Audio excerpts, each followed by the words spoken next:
I just wanted to say it's a real honor to be speaking to this group, and I feel always kind of abashed. I guess in principle I'm an educator, but not with the hard job that real educators have. Right? It's teaching at an elite school is incredibly easy work.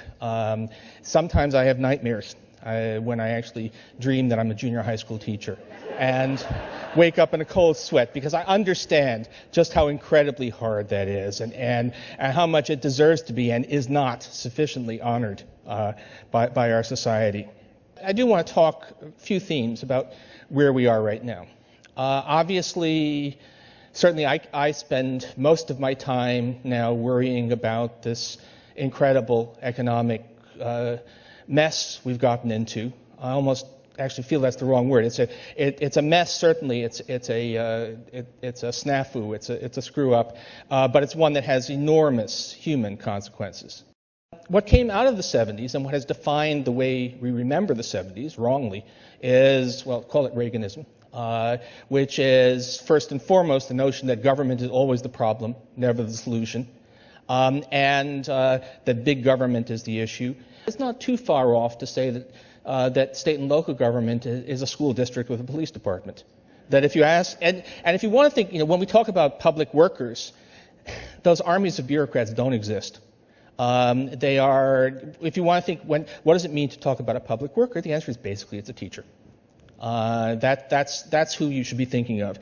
That corrects a lot of myths, by the way. So people will talk about, will throw some number at you saying, well, on average, public sector workers are paid more than the average American worker.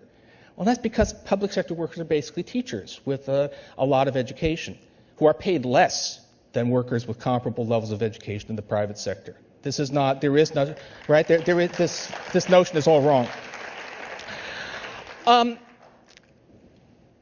Anyway, we came in, but the myths trumped the reality a lot. And politically, we had a sharp swing, and we still are living in this mythical realm where too big government and overpaid workers are the core of the problem. One of the big effects of that, which resonates down to the present, was the tremendous shift in labor relations that took place mostly during the 1980s, where so we as we all know, unions were once a large part of American life. Now they've been virtually driven out of the private sector and survive mainly in the public sector, and that's under attack.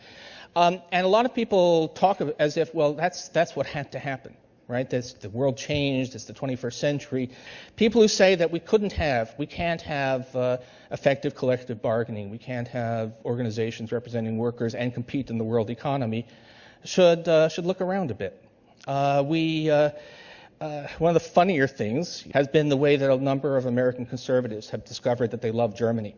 That it's because the Germans talk fiscal austerity. They don't actually do it as much as they talk. But anyway, but I wonder if these people have actually looked at Germany otherwise. Looked at a welfare state, a system of social insurance that's beyond the wildest dreams of American progressives, and a workforce that is more than twice as unionized as our workforce, which somehow doesn't stop the Germans from competing very effectively in the world economy. I've been seeing lately people talking about Sweden. Suddenly, I've been seeing articles saying Sweden is the star of this recovery. It's not actually all that good, but it's certainly doing a lot better than we are, with 78% of its workers unionized. Think about that. So all of this was a mythology that was sold to us, and unfortunately continues to shape the way we discuss things, the way we react. A lot of our political system is saying that the answer to this crisis created by runaway belief in that the market is always right and the government is always wrong is to do more of what got us into it. And what's actually happened, if you think that somehow government employment destroys private employment, we actually have 500,000 fewer people working for government in the United States that we did when President Obama took office. That doesn't seem to have helped stimulate private job creation. We've actually seen actual purchases of stuff, actual spending on goods and services as opposed to emergency aid is actually down substantially over the past 3 quarters.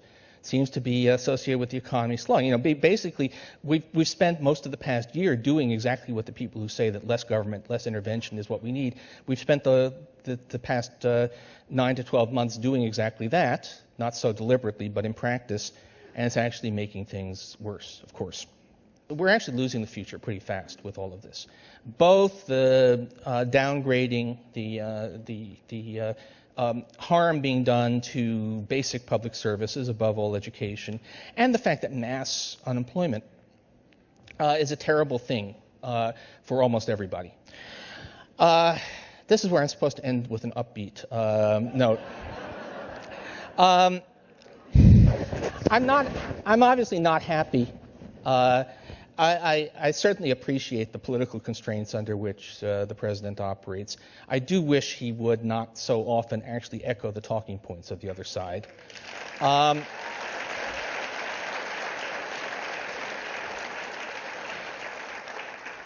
What I will say is this.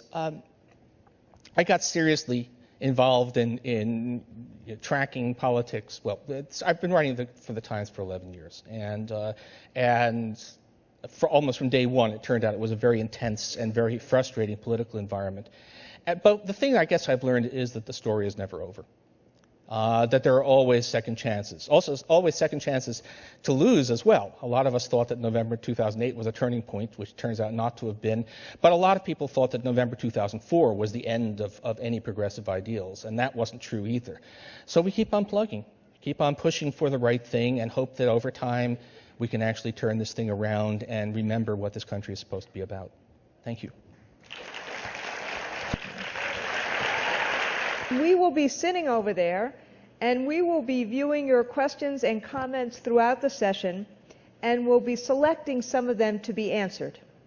How can we bring back the middle class if labor is being consistently attacked and undermined? Yeah, well, you can't. I mean, you ask about what does it take. This actually, I'm going to give sorry, that was from Saya, and it just says, Saya, teach. There she is. There we go. So, I'm actually going to give a probably too long, too wonky answer. Among progressive economists, there's a kind of long-standing debate, people who share the same goals, about can you have basically let capitalism rip economy and then fix it all through aftermarket? So is it enough to have universal health care and a good social safety net and all of that? And certainly those are things we really need to have and that we don't have enough of in this country. So we really do want to have those things, but is that enough? Or do you have to have something more? And when I started really working on inequality issues, which is about 10 years ago, it became increasingly clear that's not enough. You have to have, particularly you have to have organized labor. And you have to have organized labor for 2 reasons. One is that it does significantly.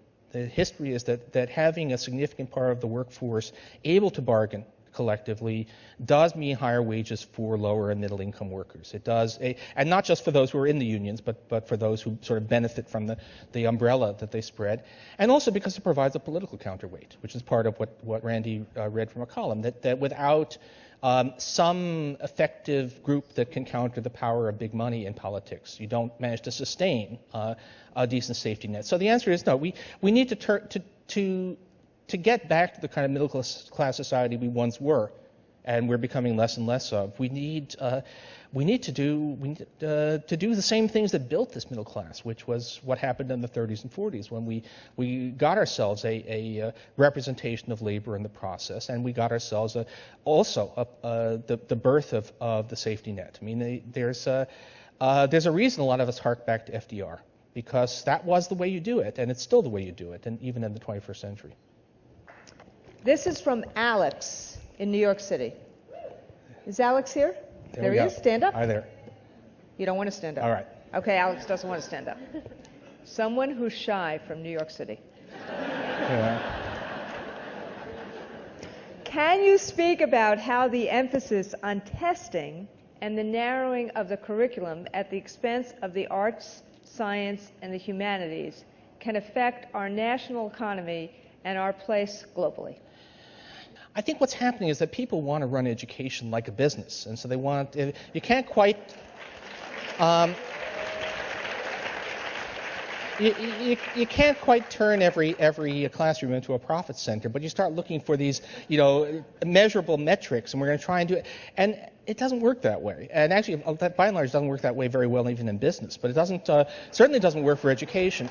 And you look at the systems that do really, really well internationally, systems like the French system or the Finnish system and so on, and they don't do any of this stuff. What they do is they respect teachers, they pay a lot of attention to education, they provide actually healthy and nutritious school lunches. They do all the things that we're moving away from. They don't say, okay, we're going to have some scorecard which is entirely mechanical, and that's going to solve our problems. So it probably does some direct damage. More the point is taking our eye off the ball, which is having a good education system.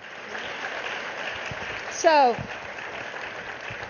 can we thank Paul Krugman again for this amazing session? Yeah.